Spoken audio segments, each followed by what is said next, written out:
নমস্কার। আজকে আমি আরেকটা জ্যোতিষের গুরুত্বপূর্ণ বিষয় নিয়ে আলোচনা করব। সেটা হলো কালসর্পযোগ। হ্যাঁ, প্রায় কালসর্পযোগের কথা প্রায় প্রত্যেকেই জানেন আপনারা। সুতরাং কালসর্পযোগ কীভাবে হয় সেটা নিয়ে কোনো আলোচনার বিষয় নয়। বিষয়টা হচ্ছে পৌরাণিক জ্যোতিষের পরিপ্রেক্ষিতে কীভাবে কালসর্পযোগ ব্যাখ্যা করা যায় এবং কালসর্পযোগ কীভাবে সঠিক ফলাদেশ করা যায় সেই সম্পর্কে আলোচনা করব। একটা কথা মাথায় রাখতে হবে, আমাদের যে জ্যোতিষ, সেই জ্যোতিষ কিন্তু পৌরাণিক উপাখ্যান বা আধ্যাত্মবাদের সাথে একে অপরের সাথে সম্পূর্ণভাবে জুড়ে রয়েছে বা জড়িত। সুতরাং পৌরাণিক জ্ঞান বা উপাখ্যান ছাড়া বা আধ্যাত্মবাদের জ্ঞান ছাড়া কিন্তু জ্যোতিষে ভালো ফলাদেশ করা সম্ভব না বা ভালো জ্যোতিষ হওয়া সম্ভব না। সুতরাং জ্যোতিষের যে কোনো বিষয় জানতে গেলে, বুঝতে গেলে, ব্যাখ্যা করতে গেলে তার সঙ্গে কিন্তু সেই বিষয়ের সঙ্গে সম্পৃক্ত বা জড়িয়ে থাকা পৌরাণিক উপাখ্যান বা পৌরাণিক যে কাহিনীগুলো রয়েছে সেগুলো আমাদের ভালো করে জানতে হবে। সুতরাং আজকে আমি পৌরাণিক জ্যোতিষের পরিপ্রেক্ষিতে কালসর্পদোষ কীভাবে কাজ করে সেটা আলোচনা করব। কারণ কালসর্পদোষ সম্পর্কে এক একজনের একরকম মত, কেউ বলে ভালো, কেউ বলে খারাপ। এই নিয়ে একটা কনফিউশন ক্রিয়েট হয় বা তৈরি হয়ে রয়েছে। তো সুতরাং আজকে আমি সেই কনফিউশনটা ভাঙার চেষ্টা করব এবং কীভাবে সঠিকভাবে কালসর্পদোষ পৌরাণিক জ্যোতিষ অনুযায়ী ফলাদেশ করা যায় সে বিষয়ে আলোচনা করব। তো আসুন শুরু করা যাক। আচ্ছা, আপনারা প্রায় প্রত্যেকেই শুনেছেন সমুদ্র মন্থনের কাহিনীটা। সেক্ষেত্রে সমুদ্রের থেকে অমৃত উত্তোলনের জন্য বাসুকীনাগকে দড়ির মতো করে মন্থর পর্বতের সাথে জড়িয়ে একদিকে দেবতারা আরেকদিকে অসুররা টানাটানি করেছিল, ব্যাপার প্রত্যেকেই জানেন। এবং সেই সমুদ্র মন্থনের ফলে সেই অমৃত ছাড়া আরও অনেক মহামূল্যবান জিনিস, যেমন ধন সম্পত্তি, রত্ন, কামধেনু মানে গাভী, এবং এছাড়া দেবী লক্ষ্মীও উত্থিত হয়েছিলেন। তো এই বিষয়ে একটা জিনিস খেয়াল করে দেখুন, বাসুকী নাগকে দড়ি হিসাবে ব্যবহার করেছিল একদিকে দেবতা আর একদিকে অসুররা। এবার সেই বাসুকী নাগ যেটা, সেই বাসুকী নাগটা মুখটা আমরা জানি সাপের মুখ হচ্ছে রাহু এবং লেজটা হচ্ছে কেতু। তো বাসুকী নাগ এক্ষেত্রে রাহু কেতু যে অ্যাক্সিসটা আমাদের রাশিচক্রে, সেই অ্যাক্সিস হিসাবে কাজ করছে।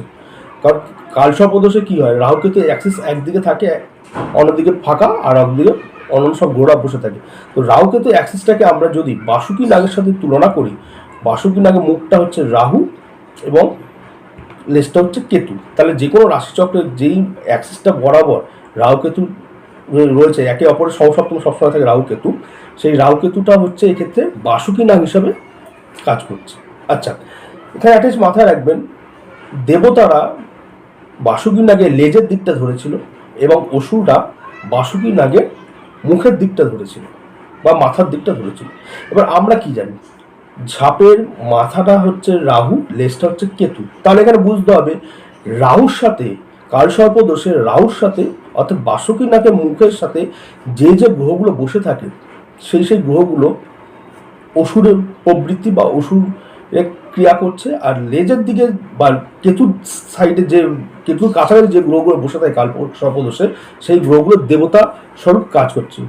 কারণ হচ্ছে বাসুকী নাগে লেজের দিকটা ধরেছিল দেবতারা আর মুখের দিকটা ধরেছিল অসুররা। তো মুখটা কি সাপের রাহু, তো রাহু দিকটা যেই গ্রহরা থাকে তাহলে সেই গ্রহরা অসুর হয়ে গেল। আর লেজটা হচ্ছে কেতু, কেতু মানে হচ্ছে দেবতা, লেজটা হচ্ছে দেবতারা ধরেছিল। সুতরাং কেতুর আশেপাশে যে গ্রহগুলো থাকে তারা দেবতার সঙ্গে কাজ করে। এবং এখানে একটা জিনিস বুঝতে হবে, এখানে কিন্তু নৈসর্গিক পাপগ্রহ বা শুভগ্রহ না, এখানে মেটাফরিক্যালি রাহুর দিকে যে গ্রহগুলো থাকে তাদের মধ্যে একটা ইভিলনেস কাজ করতে শুরু করে। দেবতারা যেহেতু ইভিলের কারক বা বাজের কারক, আর কেতুর দিকে যে গ্রহগুলো থাকে তারা পজিটিভ বা ধনাত্মক কাজ করতে থাকে। যেমন আমরা যেহেতু দেবতাদের আমরা পজিটিভ দিক বা পজিটিভ গুণ বা ধনাত্মক গুণ হিসাবে কনসিডার করি। শুধু বোঝা গেল, রাহু যে কোনো কালসর্প দোষযুক্ত চার্টে রাহুর সাথে বা রাহুর কাছাকাছি যে গ্রহগুলো বসে থাকে সেই গ্রহগুলো নেটিভ বা জাতককে কিন্তু কিছু না কিছু ট্রাভেলসাম বা ঝুটঝামেলা অশান্তি দেয়। আর কেতুর দিকে যে গ্রহগুলো বসে থাকে তারা পজিটিভ জিনিস নিয়ে আসে। এবার এখানে একটা খেয়াল করে দেখুন, সমুদ্র মন্থনের ক্ষেত্রে দেবতা এবং অসুরা দুজনেই প্রত্যেকেই কিন্তু বাসুকী নাগকে দড়ি হিসাবে যে টানাটানি করেছে তাতে প্রত্যেককে প্রচণ্ড পরিশ্রম বা কসরত করতে হয়েছিল।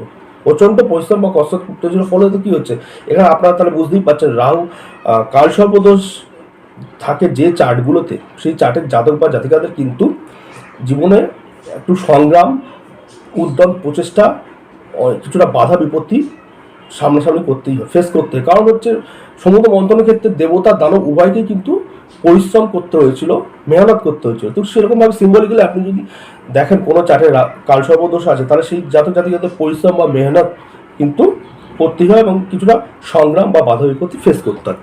আচ্ছা, এখানে আপনি খেয়াল করে দেখুন, সমুদ্র মন্থনের সময় যেমন ধনরত্ন, অমৃতর কলস, দেবীর লক্ষ্মী, কামধেনু উঠেছিল, তার সাথে কিন্তু বিষও উঠেছিল, যে হলাহল, যার ফলে মহাদেব সেই কণ্ঠে ধারণ করে নীলকণ্ঠ হলো।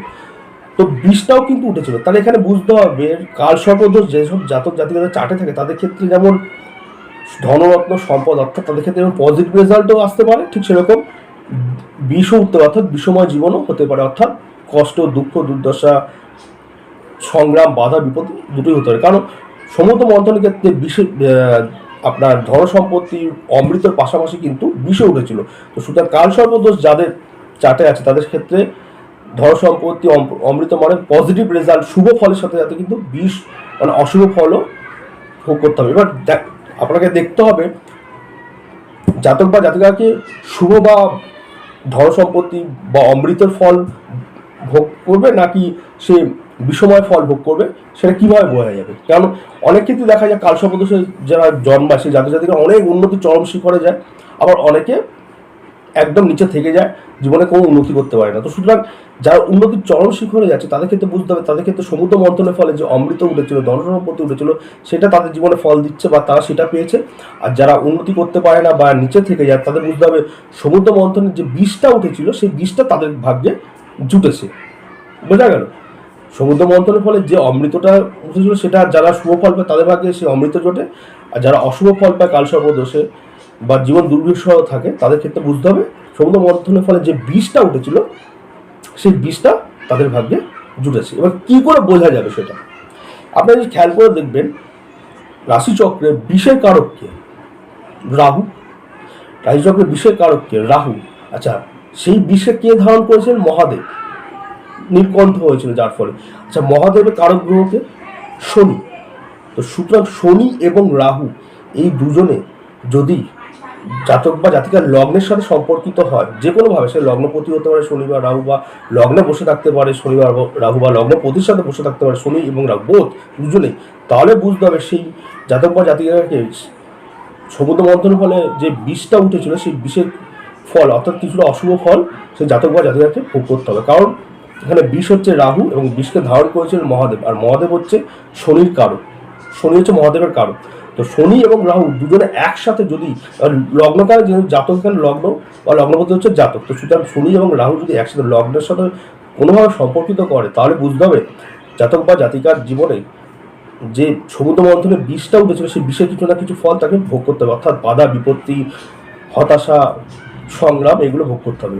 আচ্ছা, আর অমৃত যে উঠেছিল, অমৃতের কারক গ্রহ কি? অমৃতের কারক গ্রহ হচ্ছে চন্দ্র। ধন সম্পত্তির কারক গ্রহ কি? ধন সম্পত্তির কারক গ্রহ হচ্ছে শুক্র।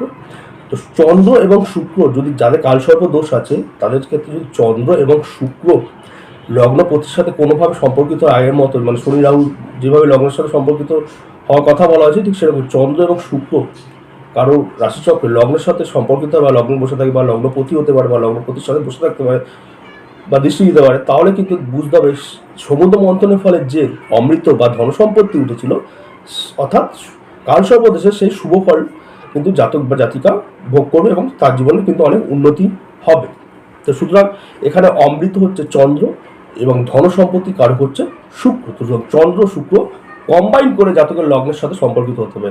আর যদি বিষের কথা বলা হয় সেখানে শনি এবং রাহু, রাহু হচ্ছে বিষ এবং শনি হচ্ছে মহাদেব, যেহেতু মহাদেব বিষকে ধারণ করে নীলকণ্ঠ হয়েছিল, সুতরাং শনি এবং রাহু যদি জাতক বা জাতিকা যাদের কালসর্পদোষ আছে তাদের লগ্নের সাথে সম্পর্কিত, তাহলে তাদের জীবনে সমুদ্র মন্থনের ফলে যে বিষটা বা গরলটা উঠেছিল সেই গরলে অর্থাৎ অশুভ ফল কিছু না কিছু তাকে ভোগ করতে হবে, এটা একদম শিওর।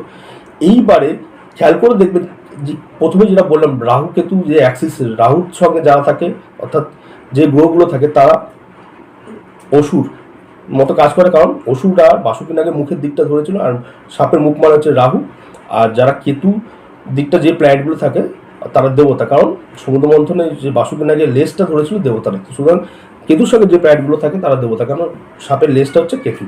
তো সেই গ্রহগুলো আপনাকে দেখতে হবে কেতুর সঙ্গে বেশি গ্রহগুলো রয়েছে, বা কেতু মুখের দিকে অর্থাৎ কেতু যেদিকে টার্ন করছে সেই দিকটা বেশি গ্রহ রয়েছে, আর রাহুর মুখের দিকে গ্রহগুলো রয়েছে, অর্থাৎ রাহুর যেদিক দিয়ে আপনার মুভমেন্ট করছে সেদিকে বেশি গ্রহ রয়েছে, সেটা আপনাকে দেখতে হবে। যদি কেতু যেদিক দিয়ে অ্যান্টি ক্লকওয়াইজ ঘুরে সেদিকে যদি বেশিরভাগ গ্রহ থাকে তাহলে বুঝতে হবে সেই গ্রহগুলো কিন্তু দেবতা, অর্থাৎ শুভ ফল দিচ্ছে জাতক বা জাতিকাকে। আর রাহু যেদিক দিয়ে ক্লকওয়াইজ ঘুরছে সেই রাহু মুখের দিকে যদি বেশিরভাগ প্ল্যানেট থাকে তাহলে বুঝতে হবে সেই গ্রহগুলো অসুরের ফল অর্থাৎ অশুভ ফল দিচ্ছে। তো সুতরাং বোঝা গেল। এইভাবে আরও প্রচুর বিষয় রয়েছে, এই ছোটো ভিডিওতে তো এত মানে পুরো মিলবডি তো ব্যাখ্যা করা সম্ভব না, যতটা শর্টকাটে মানে একটা সংক্ষিপ্ত সারমর্ম বা জিস দেওয়ার চেষ্টা করলাম। ব্যাখ্যা করতে হয়তো রাতে পড়া কেটে যাবে, সেটা কোনো ব্যাপার না। তো আশা করি বুঝতে পেরেছেন কীভাবে আমাদের মাইথোলজিক্যাল বা পৌরাণিক জ্যোতিষ অনুযায়ী আমাদের কালসর্পযোগটাকে আমরা ব্যাখ্যা করতে পারি, এবং আপনি যদি এইভাবে কালসর্পযোগের প্রেডিকশন করতে পারেন কিন্তু অব্যর্থভাবে 100% কালসর্পদোষের ফল কিন্তু মিলবে। এখানে কোনো ভুল হবে না বা প্রেডিকশন ফলস হওয়ার কোনো জায়গাই নেই। তো সুতরাং শুধু কালসর্পদোষ না, জ্যোতিষের সব অঙ্গই বা জ্যোতিষের সব যোগই কিন্তু আমাদের পৌরাণিক মত অনুযায়ী, পৌরাণিক উপাখ্যান অনুযায়ী কিন্তু বুঝতে হবে এবং সেই অনুযায়ী ফলাদেশ করতে হবে। শুধু এছাড়া শুধু জাস্ট গ্রহ যোগ দেখে বললে কিন্তু কোনো লাভ নেই, আপনাকে ইনার মিনিংটা বুঝতে হবে, কারণ আমাদের ভারতীয় জ্যোতিষ পৌরাণিক কাহিনী, মাইথোলজি এবং আমাদের আধ্যাত্মবাদের সাথে সম্পূর্ণভাবে একসাথে জড়িয়ে রয়েছে। তো বুঝতেই পারছেন আমরা যদি এইভাবে প্রেডিকশন করতে পারি তো অবশ্যই মিলবে। আশা করি আমি একদম ছোট্ট ভিডিওটাতে এই কালসর্পদোষের সারমর্মটা বোঝাতে পারলাম এবং কীভাবে প্রেডিকশনটা করতে হবে তার সংক্ষিপ্ত একটু বিবরণ দিলাম। আপনার যদি ভালো লাগে কমেন্টস করবেন, শেয়ার করবেন, আর পরবর্তীকালে যদি এই ব্যাপারে আরও বিশদ জানতে ইচ্ছা করে আমাকে কমেন্টসে জানাবেন। এছাড়া আপনাদের কোন কোন বিষয় জানতে ইচ্ছা করে বা ভালো লাগে আমাকে কমেন্টসে জানাবেন, অবশ্যই আমি চেষ্টা করব আপনাদের জানতে চাওয়া বিষয়গুলো নিয়ে ভিডিও করতে। নমস্কার।